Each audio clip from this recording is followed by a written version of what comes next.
जिसका रजोगुण शांत हो गया है तथा जिसका मन अच्छी तरह निर्मल हो गया है, ऐसे इस ब्रह्म रूप बने हुए योगी को निश्चित ही उत्तम सुख प्राप्त होता है। इस तरह अपने आप को सदैव परमात्मा में लगाता हुआ पाप रहित योगी सुखपूर्वक ब्रह्मा प्राप्ति रूप अत्यंत सुख का अनुभव करता है। सब जगह अपने स्वरूप को देखने वाला और ध्यान योग से मुक्त साम्य योगी अपने स्वरूप को संपूर्ण भूतों में स्थित देखता है और संपूर्ण भूतों को अपने स्वरूप में देखता है। जो भक्त सब में मुझे देखता है और मुझ में सबको देखता है, उसके लिए मैं अदृश्य नहीं होता और वह मेरे लिए अदृश्य नहीं होता। जो भक्त योगी मुझ में एकाकी भाव से स्थित हुआ समस्त प्राणियों में मेरा भजन करता है, वह सब कुछ बरतता हुआ भी मुझ में ही बरतता है, यानी वह नित्य निरंतर मुझ में ही स्थित है। हे अर्जुन, जो योगी अपने शरीर की उपमा से सब जगह मुझे समान रूप से देखता है और सुख अथवा दुख को भी समान देखता है, वह परम योगी माना गया है। अर्जुन बोले, हे मधुसूदन, आपने सफलतापूर्वक जो योग कहा है, मन की चंचलता के कारण मैं इस योग की स्थिर स्थिति को नहीं देखता हूँ। हे श्री कृष्ण, मन बड़ा ही चंचल, प्रथमशील, दृढ़ और बलवान है। उसको नियंत्रण में करना मैं आकाश में स्थित वायु की तरह अत्यंत कठिन मानता हूँ। श्री कृष्ण भगवान बोले, हे महाबाहो, निसंदेह यह मन बड़ा चंचल है और इसका नियंत्रण करना भी बड़ा कठिन है। तुम्हारा यह कहना बिल्कुल ठीक है, लेकिन हे कुंती नंदन, अभ्यास और वैराग्य को इसको नियंत्रण में किया जाता है। जिसका मन पूरी तरह नियंत्रण में नहीं है, उसके द्वारा योग प्राप्त करना कठिन है, लेकिन उपाय पूर्वक प्रयास करने वाले तथा नियंत्रण में किए हुए मन वाले साधक को योग प्राप्त हो सकता है, यह मेरा मत है। अर्जुन बोले, हे श्री कृष्ण, जिसकी साधना में श्रद्धा है लेकिन जिसका अभ्यास शिथिल है, वह अंत समय में यदि योग से विचलित हो जाए तो वह योग सिद्धि को प्राप्त न करके किस गति को प्राप्त होता है। हे महाबाहो, संसार में आश्रय रहित और परमात्मा प्राप्ति के मार्ग में मोहित इस तरह दोनों ओर से भटक हुआ साधक क्या छिन्न भिन्न बादल की तरह नष्ट तो नहीं हो जाता। हे श्री कृष्ण, इस संदेह का संपूर्ण रूप से छेदन करने के लिए आप ही योग्य हैं, क्योंकि इस संदेह का छेदन करने वाला आपके अलावा और दूसरा कोई नहीं हो सकता। श्री कृष्ण भगवान बोले, हे पार्थ, उसका ना तो इस लोक में और न परलोक में ही नाश होता है, क्योंकि हे प्यारों, कल्याणकारी कार्य करने वाला कोई भी मनुष्य दुर्गति को प्राप्त नहीं होता। वह योग भट्ट पूर्ण कर्म करने वाले के लोगों को प्राप्त होकर वहाँ बहुत वर्षों तक रहकर स्थिर यह शुद्ध ममता रहित श्रीमानों के घर में जन्म लेता है, अथवा वैराग्यवान में योग भ्रष्ट ज्ञानवान योगियों के कुल में भी पैदा होता है। इस तरह का जो योग्य यह जन्म है, यह संसार में निस्संदेह बहुत ही दुर्लभ है।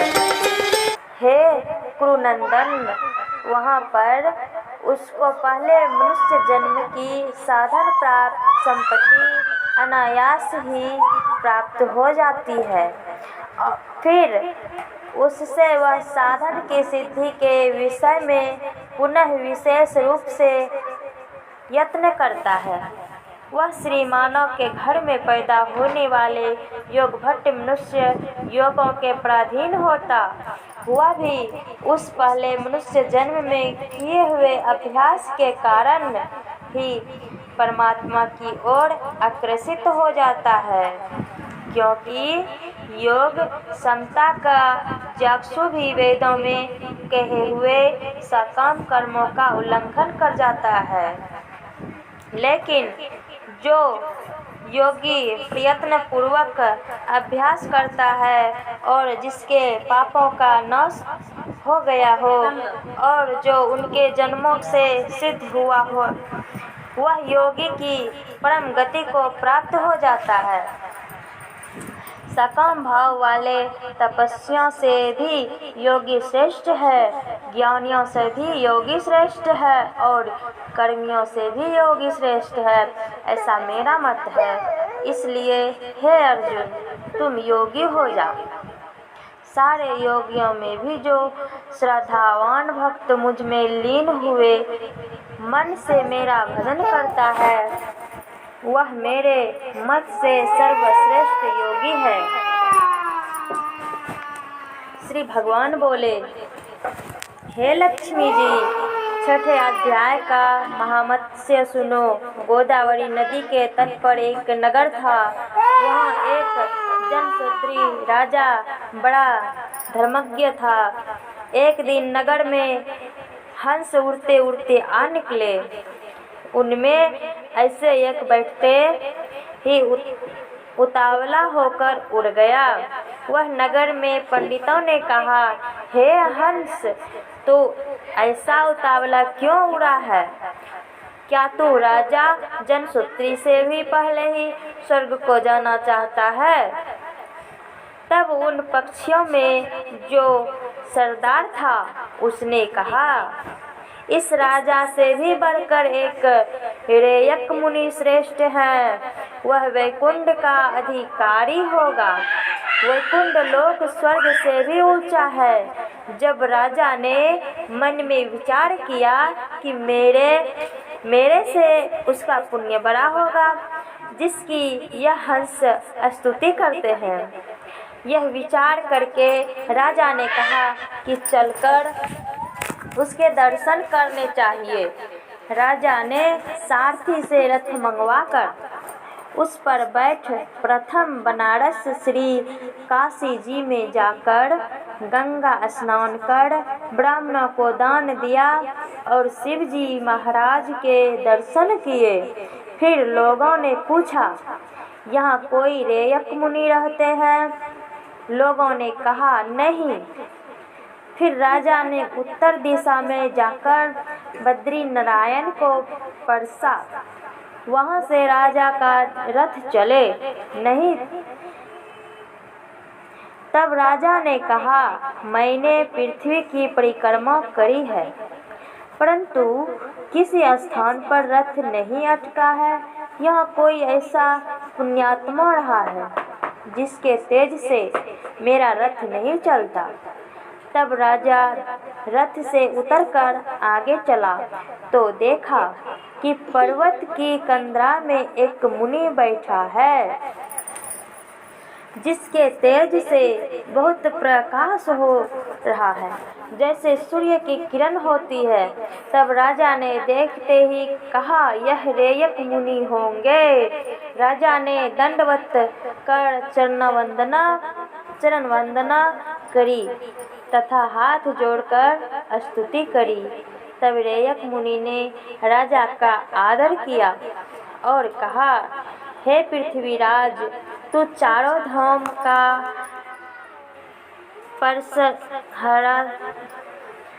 परसनहरा, धर्म का साधनहारा है, तू पुण्यात्मा है। तब राजा ने मुनि से कहा कि आपका तेज ऐसा जिसके बल से है।